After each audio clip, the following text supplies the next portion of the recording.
lutte pour le pouvoir financier intensifie alors que la chef du FMI est accusée au criminel immédiatement après l'annonce des réformes au FMI, publié par Benjamin le 22 décembre 2015. Le Fonds monétaire international la semaine dernière a fait un gros effort pour positionner sa monnaie DTS en remplacement du dollar américain. Le Congrès américain, après 5 ans d'atermoiement, a finalement approuvé la réforme du vote du FMI, diluant ainsi le pouvoir du G7, après quoi l'organisation a annoncé qu'elle doublait son argent, de 238 milliards de DTS, environ 330 milliards de dollars, à 477 milliards de DTS, 660 milliards de dollars américains. Quelqu'un apparemment n'était pas très content car, immédiatement après cette annonce, la police française a déposé des accusations aux criminels contre la présidente du FMI,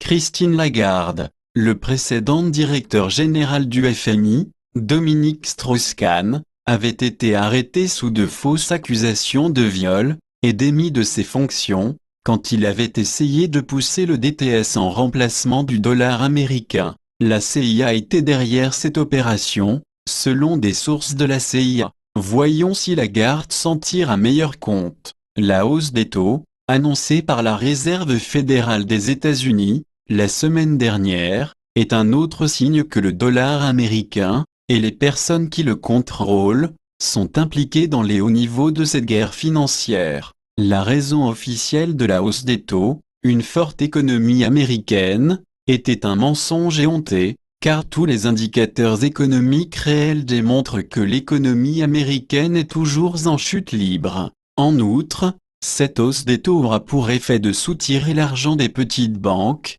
qui prêtent à de véritables entreprises, pour le rediriger vers les grandes banques qui contrôlent la Fed, et dont la principale activité est le jeu. La véritable raison de cette hausse de taux était de protéger le dollar US, non plus américain, et non pas pour l'économie américaine. En tout cas, la hausse des taux a été un échec, du fait que le dollar a continué de tomber au lieu de monter. Les taux d'intérêt du long terme ont également chuté, ce qui signifie que le marché va vers une récession, et non la prétendue inflation, que la hausse des taux était censée arrêter. Le fait que le gouvernement américain a finalement accepté de diluer son pouvoir au FMI, tandis que la Fed élève ses taux d'intérêt, sont probablement reliés à des efforts du gouvernement d'entreprise des USA, pour éviter la faillite. En d'autres termes, en condition du financement supplémentaire, les États-Unis ont été contraints de céder le contrôle de facto de la FMI, et de payer plus d'intérêts aux étrangers, qui possèdent des dollars américains. Le fait que, la semaine dernière, les États-Unis ont envoyé des bombardiers B-52 sur le territoire chinois, était aussi presque certainement relié aux négociations secrètes de haut niveau, pour maintenir à flot le gouvernement d'entreprise des États-Unis. Essentiellement, les Américains ont, encore une fois, été jusqu'à utiliser leur carte guerre nucléaire, pour essayer d'obtenir un meilleur arrangement. Un autre signe que quelque chose de fondamental a changé, est le fait que le gouvernement américain la semaine dernière, a fait une volte-face de 180 degrés, dans sa politique envers la Syrie, en soutenant une résolution de l'ONU, qui ne demande pas le départ du président syrien, Bachar Assad. Les États-Unis et Israël qui, jusqu'à présent à l'ONU, avaient souvent été condamnés par le reste du monde, ont manifesté des signes de changement de régime en votant pour une résolution unanime de l'ONU visant à couper les finances de ISIS. Cette résolution vise la famille du président turc Erdogan, la famille kurde Barzani, la famille du crime Bush, Israël, Exxon, BP et d'autres. Ainsi que le dit un responsable du Pentagone, il est de justice ironique que ce vote unanime de l'ONU ait été présidé par le secrétaire américain au Trésor, Jack Lew, un juif orthodoxe, le dernier renseignement du département des renseignements de la défense US, révèle également que les Bush et leurs copains néoconservateurs ont expédié des camions-citernes de pétrole, des camionnettes et autres équipements à ISIS à partir de Houston, Texas, de dire les sources du Pentagone. Ils disent que les camions sont modifiés en Israël, puis sont envoyés à la zone de combat, via la Turquie et la Jordanie. Les généraux du Pentagone et les officiers sont également de plus en plus soupçonneux envers le secrétaire américain à la Défense, Ashton Carter.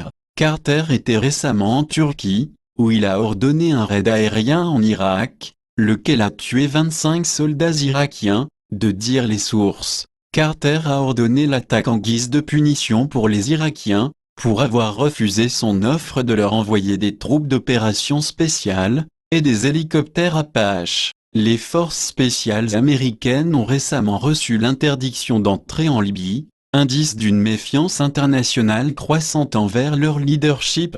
Les responsables du Pentagone disent que l'utilisation par Carter, de ses emails personnels, pour les activités du département de la Défense, peut être utilisée comme raison de le démettre de ses fonctions. Ceci est le même scénario par lequel Hillary Clinton a été l'objet d'attaques. En tout cas, Erdogan a apparemment baissé les yeux après avoir vu ses alliés israéliens et américains perdre le pouvoir, un par un. La semaine dernière, la Turquie a succombé à la pression internationale universelle, et a retiré les troupes qu'elle avait envoyées en Irak. L'autre État délinquant du Moyen-Orient, l'Arabie Saoudite, continue à se débattre désespérément pour sa survie. En fonction de ceci, le gouvernement saoudien a annoncé la semaine dernière une alliance de 34 pays contre le terrorisme. Malheureusement pour la famille du crime Ibn Saoud, les nations les plus importantes dans cette soi-disant coalition, on y est en faire partie. Le Pakistan, le seul État islamique à posséder de l'armement nucléaire, a ouvertement démenti les affirmations saoudiennes qu'ils étaient alliés. L'Indonésie et la Malaisie, deux autres grandes puissances islamiques, n'ont pas non plus l'intention de soutenir militairement le régime saoudien. Les leaders des plus authentiques pays musulmans sont pleinement conscients que la famille royale saoudienne ne sont pas vraiment des musulmans, mais plutôt des membres de la mafia khazariane, adorateurs de Satan. Avec des prix du pétrole en chute à $30 le baril, et l'expiration des fonds hedge fait à $70 le baril, les Saoudiens ne seront bientôt plus en mesure de payer les armées de mercenaires qui les maintiennent au pouvoir. Cela aura une incidence sur les grandes banques, comme la Citibank, qui compte sur le recyclage de l'argent du pétrole saoudien, pour une grande partie de leur entreprise. De grosses faillites sont prévues pour janvier et février dans le cadre de tout cela. Une série de mesures ont aussi été faites contre la mafia khazariane, à l'intérieur des États-Unis. Il a été démontré que Sheldon Adelson et Rupert Murdoch, deux principaux courtiers du pouvoir khazarian, ont utilisé les entreprises contrôlées des médias pour répandre des mensonges et fausser les affaires judiciaires. Le New York Times s'est également fait attraper à supprimer des nouvelles importantes de ses pages. Que ces révélations sortent toutes en une semaine est le signe d'une rébellion contre la distorsion dans l'entreprise de l'information. Les tentatives khazarianes de centraliser le contrôle de l'entreprise en arrivent également à se retrouver sous examen plus approfondi. Par exemple, l'investigation d'un département de la justice américaine, au sujet de la récente tentative par les deux géants de Dow Chemical et DuPont, de fusionner, a révélé que Vanguard est l'actionnaire principal numéro 1, à la fois de l'un et de l'autre, et qu'un autre front khazarian, BlackRock, y est également impliqué. On ne doit pas s'attendre à ce que ce mouvement, à vouloir créer un monopole, soit approuvé. La Chine a également pris des mesures pour faire en sorte que la société Monsanto détestée par tant de monde, et son banquier de Goldman Sachs, soit empêché de former un monopole mondial sur l'approvisionnement alimentaire, en ayant Shaanxi à faire l'acquisition de l'agro-industrie suisse, Syngenta. Pendant ce temps, sur le front russe, une nouvelle confirmation est apparue la semaine dernière, à l'effet que Vladimir Poutine ne soit pas le véritable, un agent du FSB russe, affilié avec la Société du Dragon Blanc, dont la compagnie protège les oligarques russes, a dit que Poutine est juste une série de sosilisant les scripts, et faisant semblant d'être un leader puissant. Il est dit que maintenant, le véritable leader de la Russie serait le ministre des Affaires étrangères, Sergueï Lavrov. Jetez un œil à ces images de Lavrov et de Poutine et voyez par vous-même lequel des deux hommes semble être en charge. Ensuite, pour confirmer que le génome du Russe a produit beaucoup de sosie Poutine, jetez un œil sur les photos de Poutine, l'une datant de 1920, une autre de 1941 et une autre de 2015 ici. Les Russes utilisent Poutine comme symbole de leur administration unifiée. Mais ne vous méprenez pas, l'unité de la Russie ne dépend pas d'un seul leader charismatique mortel. Parlant de leader charismatique, le nouveau Premier ministre du Canada, Justin Trudeau, promet d'en être un. Son cabinet arc-en-ciel multi-ethnique, et son appel à la légalisation de la marijuana, ont soulevé de grands espoirs pour son gouvernement au Canada.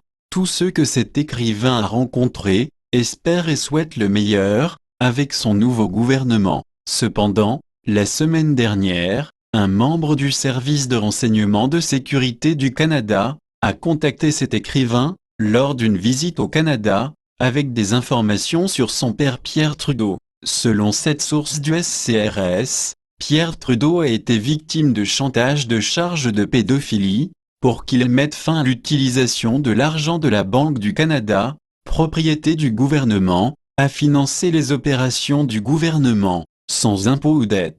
Au lieu de cela, il a soumis le Canada à l'esclavage de la dette de style babylonienne, des banques de la mafia khazariane. Mis à part les allégations de pédophilie, c'est un fait connu que c'est Trudeau qui a mis fin à l'utilisation de l'argent gratuit de la Banque du Canada, pour financer le gouvernement. Voyons si Justin se révélera être juste une bonne impression, un type avec une belle apparence, ou s'il va défaire le crime de son père. S'il ne parvient pas à retourner la Banque du Canada à son mandat original, alors vous pouvez être sûr qu'il y a des membres de la population canadienne, ainsi que dans la police et les services de renseignement, qui lui feront rendre des comptes. Sur une note finale, il est clair que le commerce, et les marchés financiers mondiaux, ne fonctionnent pas très bien en ce moment, alors que des pétroliers naviguent sans avoir nulle part où aller, et que le commerce mondial continue à chuter,